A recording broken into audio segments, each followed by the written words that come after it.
Diri Jejak Rasul 17 ini dibawakan khas untuk anda oleh RHB Islamic Bank. RHB, kini tiba masanya urusan perbankan anda dipermudahkan.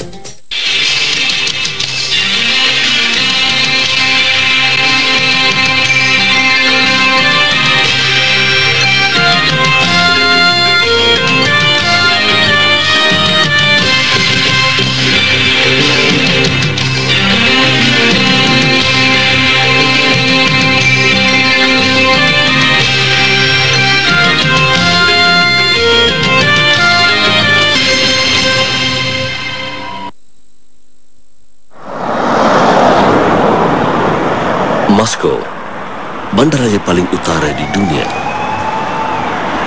Penduduk Moskow berjumlah hampir 12 juta orang, majoritinya berbangsa Slavik Timur dan Kaukasus, sementara bangsa Tatar menjadi penghuni minoriti. Penduduk Rusia berjumlah lebih 140 juta orang dengan lebih 15% daripadanya Muslim Tatar. Sementara di Moskow pula, umat Islam berjumlah lebih 2 juta orang. Episod kali ini, kami akan mendekati masyarakat Islam Tatar yang menjadi penggerak utama kepada pembangunan ekonomi di Moskow, Rusia.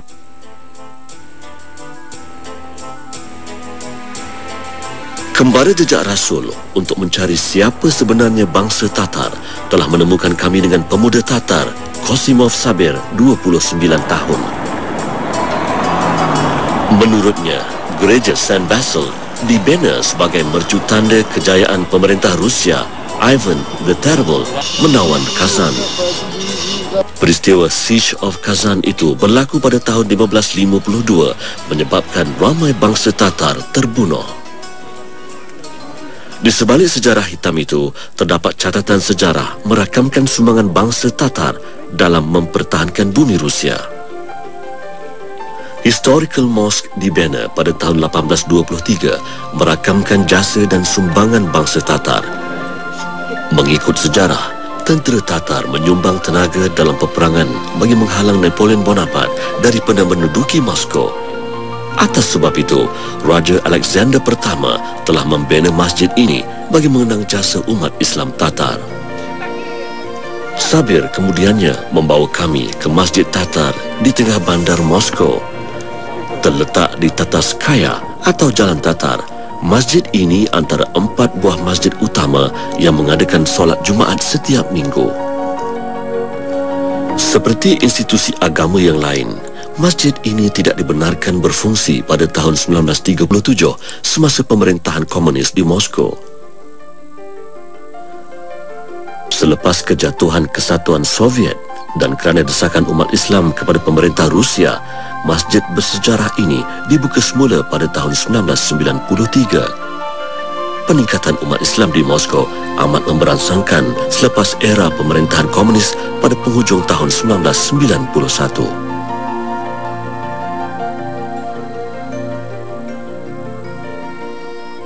Allahu Akbar, Allahu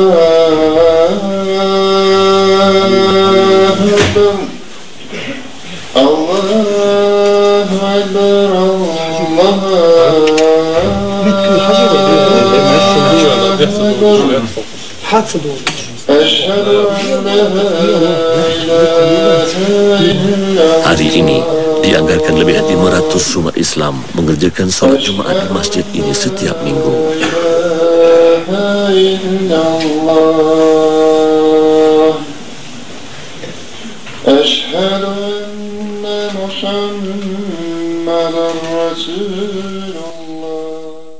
لا إله إلا الله وحده لا شريك له وأشهد أن محمدا عبده ورسوله اللهم صل وسلم على سيدنا محمد وعلى آله وأصحابه أجمعين أما بعد وكان بنده بتر الله بيرجع نعمة لرجع صارم كنشلب ولا Antara keunikan masjid ini, khutbah disampaikan dalam 3 bahasa, yaitu Rusia, Tatar, dan bahasa Arab. Lebih 1 juta daripada jumlah penduduk Moskow berasal dari negara bekas kesatuan Soviet seperti Tajikistan dan Uzbekistan. Jika dilihat daripada raut wajah yang berada di masjid ini, kami tidak dapat membezakan bangsa dan keturunan mereka. Kami berkesempatan menunaikan solat Jumaat di masjid bersejarah ini. Menurut penduduk tempatan, pada musim sejuk, umat Islam dinasihatkan datang lebih awal dan mencari tempat di dalam masjid jika tidak mahu kesejukan. Namun jumlah umat Islam yang semakin bertambah dan ruang sempit di dalam masjid memaksa mereka memenuhi kawasan luar yang bersalji.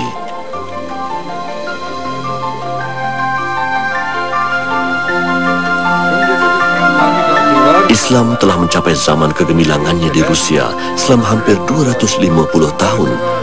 Namun, zaman kesatuan Soviet telah melemahkan akidah umat Islam di bumi ini.